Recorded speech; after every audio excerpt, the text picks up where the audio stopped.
Hey guys, welcome back to my channel and to another video. Today's video is going to be a classic Vancouver based one. I am an Australian living here in Vancouver. I've been living here nearly 4 years now and I have done my fair share of hikes. But not many people talk about the hikes that are super easy and manageable, you know, like there's the grouse grind, there's, I don't know, the chief, there's a lot of different hikes that are intense, overnight hikes, you have to be super fitspo. But what about the hikes for those who want to be able to hold a conversation, for those who want to wear a nice outfit and not die in sweat? Don't worry, I got you, so stay tuned. Okay, first up, one of my favorite trails is going to be Pacific Spirit Regional Park.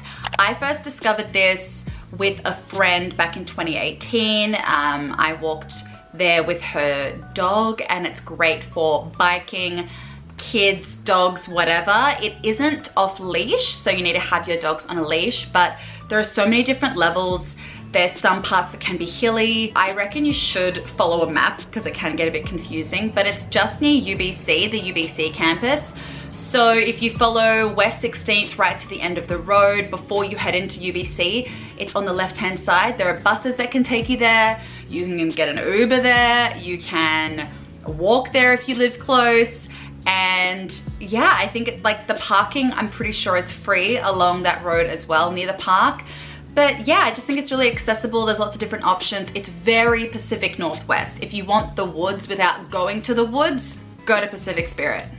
Okay, my second one is more of a walk than a hike, but it is Jericho Beach. I love Jericho Beach. You can start there and walk all along to Spanish Banks. It's quite a walk. If you go the whole length of it and back, I believe it's around an hour if you're meandering, so you can get some great steps in. The parking around there is horrific, not gonna lie, but you can bike there, you can have your dog there. There's picnic facilities, there's washrooms or bathrooms, there's water you can swim in if you dare. I wouldn't, but there's lots of sand, lots of room for activities. There is beach volleyball there in the summer, and I just think it's a really great walk that combines a lot of different sort of things, I guess, in Vancouver. So it's not as crowded as Kitsilano Beach or English Bay, so you have a lot more space for activities, and there are cute little bunnies there that are, you know, they're protected, but like don't feed them, but they are so cute. I love the bunnies. Yeah, I just think it's a really good, it's accessible. You can have strollers, wheelchairs, you can bike there, you can have a dog, kids, whatever. I think it's a great walk for all ages, but just be careful with parking. It's super confusing there and it can be really expensive if you get a parking ticket. So you can get buses there, you can walk there, bike there, get an Uber. Just be mindful of the parking situation because you don't want to get done there. Another one I just discovered the other day actually with Elliot is called Deer Lake. Now this is in Burnaby, so when you're walking around there and you see the city, it's actually you're looking at Burnaby, like the buildings of Burnaby, not downtown Vancouver. So you can get a SkyTrain or a bus there, I'm sure, but we drove there and the parking was free. And there is a lot of parking available, even on a Sunday afternoon that I think we went. But you can go through sort of marshland, wetland area. There's space for like kids to run around, there's playground, there's picnic areas, they can do some concerts there. There's just a lot around that Deer Lake area, beautiful parts of woodlands, and you have the lake if you want to swim in it, you can, there's kayaking. And I just thought this was a bit of a hidden gem that I didn't know about until recently. So Deer Lake is a must.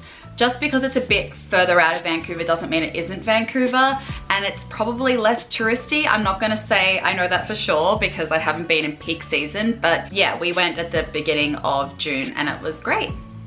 Probably my favorite walk of all time is the False Creek walk. It's in downtown Vancouver.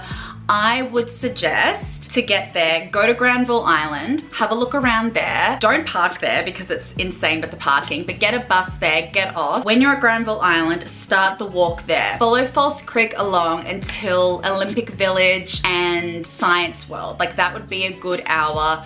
There is a bike path, there's pedestrian area. I would say it is it's disability friendly. I believe it's flat the whole way. You can have dogs there, there's kids, all ages. I just think it's one of the most beautiful walks around the city. It's hard because the seawall is also beautiful. That one is coming up, don't you worry. But False Creek for me has a special place in my heart.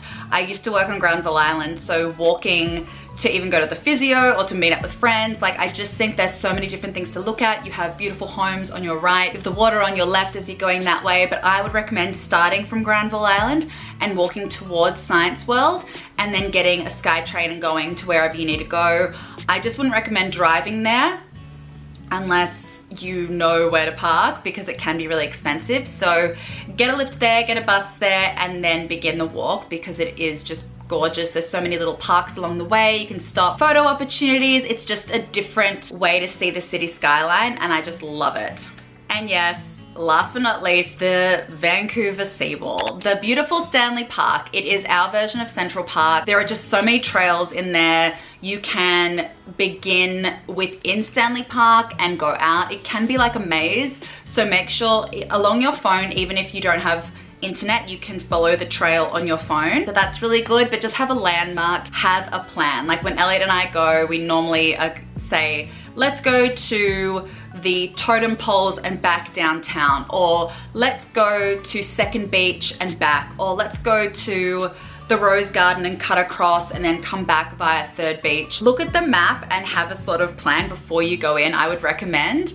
Obviously you can have bikes there, you can rent bikes before Stanley Park and go around. There's only one way to go around the seawall, just letting you know. Don't go the wrong way or else you will be yelled at by the locals and everyone in between. The seawall is 99.9% disability friendly. I'm pretty sure you can go all the way around without steps. Like people rollerblade there, roller skate, whatever.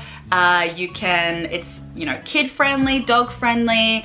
I've even seen people with cats in their backpacks there. It's just a fun time. You can have both aspects. You can go and see the sea, or you can go into the woodlands. Either way is gorgeous. And there's picnic spots, there's barbecues, there's areas for activities like spike ball, or you can do soccer or whatever you want to do around the park. There's always something going on. If you're coming over just for the afternoon to go for a walk, just be mindful of the Lionsgate Bridge. It is an absolute nightmare for traffic. So if you can, get a bus, because the buses have the right of way, and 9 times out of 10 you can get where you need to go on a bus a lot quicker. If you want to keep it budget friendly like I would bike there, I would get transit there, or potentially get a lift from a friend or a parent. They are very strict on parking, especially the city will get you straight away. I don't know if it's a private company or a city company that does the parking at like around Stanley Park, but there's a bus that will take you right into the park. But if you have a family, if you have a dog, whatever, I would just be mindful of parking. Make sure you pay, or else it's gonna turn out to be a very expensive walk. Yeah, that is all of my free, cheap, easy, manageable walks slash hikes around the Vancouver area. I hope you guys learned something from this video. Let me know in the comments down below if you've done any of those walks. If you have, which one is your favorite, and what walks did I miss? Because I know that there are so many other trails around the city, but those are a few of my favorites, really easy to get to as well. But that is it with this video. Thank you guys again for watching, and I'll see you in my next one. Bye!